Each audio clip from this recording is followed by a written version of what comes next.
अस्सलामुअलैकुम दोस्तों, मैं हूँ अब्दुल्ला रहमानी चितरवी। आप सभी को हमारे यूट्यूब चैनल न्यूज़ चितरवी में खैर मकदम, वेलकम, स्वागतम, इस्तकबाल करता हूँ। दोस्तों, अगर आप हमारे यूट्यूब चैनल पर नए हैं तो हमारे चैनल को सब्सक्राइब करें और बेल आइकन को दबाना ना भूलें ताकि न्यू वीडियो सबसे पहले आप तक पहुँचे। आपका ज़्यादा वक्त ना लेते हुए वीडियो की तरफ बढ़ते हैं।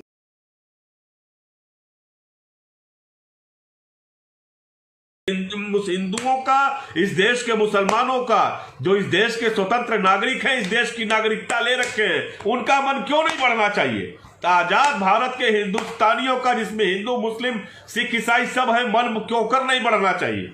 मन बढ़ा के रखना चाहिए, मन को छोटा करके नहीं रखना चाहिए।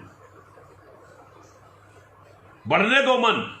असदुद्दीन ओवैसी का आज देखा कि टीएमसी का कोई बोल रहा था, एमपीए की विधायक है कि प्रदेश अध्यक्ष है, वो बोल रहा था कि ओवैसी बीजेपी को वो कर रहे हैं।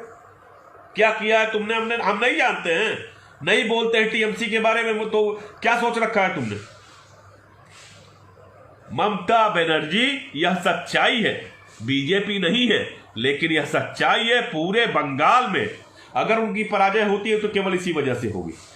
दरअसल वो मोदी का रीमेक है। अगर जिस तरह से मोदी जी हैं यहां पे केंद्र में, उसी तरह से ममता बनर्जी है, उसी तरह का व्यवहार कर रही है, उसी तरह की चीजें कर रही है। जो उनकी पार्टी का समर्थन करे, वाह वाह वाह वाह वाह वाह, जो विरोध करे लगा दो अपने कैडर को उनके पीछे, जीना मुहाल कर दे उसका।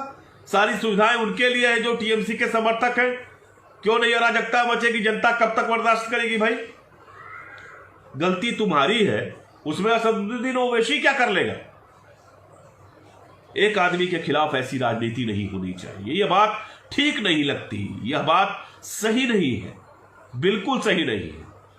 उस जहीन पढ़े लिखे आदमी को देश को सुनना चाहिए। असदुद्दीन ओवैसी बेईमान नहीं है। और मैं बार बार कहता हूं, मुझसे यह नहीं सोचना चाहिए कि मैं किसी पार्टी का समर्थक हूं, बिल्कुल नहीं हूं। मैं केवल जर्नलिस्ट हूं, लेकिन जो इस देश के संविधान की इज्जत करते हैं, जो इस देश के लोकतंत्र में विश्वास रखते हैं, वो किसी पार्टी के हों, किसी दल के हों, सबके सब मेरे लिए महत्वपूर्ण है। हम चाहते हैं कि कम से कम यह गुंजाइश हम बचा के रखें, इतनी गुंजाइश बचा के रखें, सहृदयता नहीं छोड़ दें हम। अटल जी की सरकार थी, अटल जी से सहृदय थे कि नहीं थे? इस देश के मुसलमान उनसे प्यार करते थे, अटल जी से। मैंने देखा है कि अटल जी की मौत पर, अभी अब तो बीजेपी की सरकार में उनकी मौत हुई है, मैंने अपने मुस्लिम मित्रों को उदास होते देखा है। यह सच्चाई है। तो यह सोचना, देखिए, बड़ा सीधा है कि हम जो दूसरों को बेवकूफ समझते हैं, चोर समझते हैं, हर एक आदमी को, यह प्रवृत्ति छोड़ दीजिए। यह प्रवृत्ति ठीक नहीं है। ओवैसी की राजनीति को नजदीक से देखने की जरूरत है। ओवैसी जो अपनी कंस्टिट्यूएंसी में कर रहे हैं, जो लगातार लाखों वोटों से जीतते हैं, 1,97,000, 1,10,000, इस तरह के वोटों से वो जो जीतते हैं, उसको समझिए। उसको वहां जाकर के, खाली ऐसा थोड़ी नहीं है कि 70% मुस्लिम है इसलिए जीत जाते हैं। वो तमाम मुस्लिम उम्मीदवार उनके विपक्ष में खड़े होते हैं, लेकिन ओवैसी क्यों जीतते हैं, इस चीज को जानने की जरूरत है। सीमांचल में चले जाइए, बहुत पिछड़ा इलाका है, बहुत पिछड़ा इलाका है। मेरे मित्र हसन जावेद हैं, एक सीमांचल का पेज चलाते हैं फेसबुक पे, कभी जाकर देखिए, सीमांचल घूम के आइए। मैं गया था विधानसभा या लोकसभा चुनाव में, आपको समझ में आ जाएगा कि ओवैसी के जीतने की वजह क्या है। केवल ऐसा नहीं है कि मुस्लिम तुष्टीकरण करके वो जीत गए। मुसलमानों के पास राजद का एक बेहतरीन विकल्प मौजूद था, जिसके बारे में संभावना थी कि वो सरकार बना लेगी, महागठबंधन सरकार बना लेगी। लेकिन फिर भी ओवैसी को वोट देने के पीछे क्या है, इसको तो जानिए। जो कैंडिडेट्स हैं उनको तो पहचानिए, तब आपको समझ में आएगा कि दरअसल हम कितने संकीर्ण सोच से देख रहे हैं चीजों को। बिहार के इलेक्शन की एनालिसिस करिए। 7 उम्मीदवार इस बार, मुझे मालूम है कि 7 उम्मीदवार, पिछली बार मुस्लिमों की संख्या ज्यादा थी, 7 कम आए हैं इस बार जो चुनाव परिणाम आए हैं। उसकी वजह को तलाशिए। क्या बेहतर मुस्लिम उम्मीदवार तमाम राजनीतिक पार्टियों ने कम दिए? यह वजह नहीं है। बहुत सारी चीजें हैं और हमें लगता है कि इस संकीर्णता से बाहर आना होगा। हमको कम से कम MIM की सत्ता को बिहार में स्वीकारना पड़ेगा। असदुद्दीन ओवैसी को बतौर पॉलिटिशियन स्वीकार करना पड़ेगा और हमें अपने दिमाग से यह बात पूरी तरह से निकालनी होगी कि असदुद्दीन ओवैसी बीजेपी की बी पार्टी या वोट कटवा है। साहसी राष्ट्रीय अध्यक्ष है एक पार्टी का,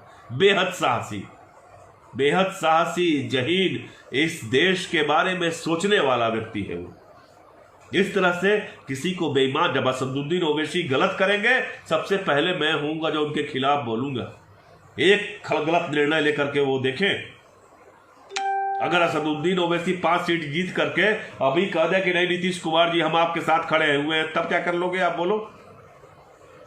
तो इस तरह की बातें नहीं करें, लोगों की राजनीति को नजदीक से देखें, लोगों को समझें, उनको पढ़ें। हम पढ़ते कम हैं, जानते कम हैं, हमें इतिहास बोध बहुत कम है। 2014 के पहले क्या हुआ, 2000 से आप सुनिए, हम सबको, मैं अपनी बात भी कर रहा हूं। इमरजेंसी के बाद देश की राजनीति कैसे बदली, जब उसको आप जान लेंगे, समझ लेंगे, उसका अध्ययन कर लेंगे, तब आपको समझ में आएगा कि आज बीजेपी की सरकार क्यों है, आज तमाम राज्यों में सत्ता परिवर्तन क्यों मुश्किल हो रहा है, क्यों हम अपनी हार का ठिकरा असदुद्दीन ओवैसी और तमाम छोटी राजनीतिक पार्टियों को देते हैं। ये हमें समझ में आ जाएगा। हम सबको पढ़ना होगा, जानना होगा। राजनीति ये केवल 6 साल में नहीं बदली है, मोदी जी के आने के बाद नहीं बदली है, गुजरात दंगों के बाद नहीं बदली है, ये पिछले 30 सालों से, कम से कम 30 सालों से, 35 सालों से लगातार चीजें बदल रही हैं और हमको उन्हें जानने की कोशिश करनी चाहिए। तब हम समझ पाएंगे कि MIM का क्या महत्व है, तब हम जान पाएंगे कि ओवैसी की पॉलिटिक्स क्या है, तब हम जान पाएंगे कि वामपंथी दलों और तमाम पार्टियों में ओवैसी के विरोध की वजह क्या है।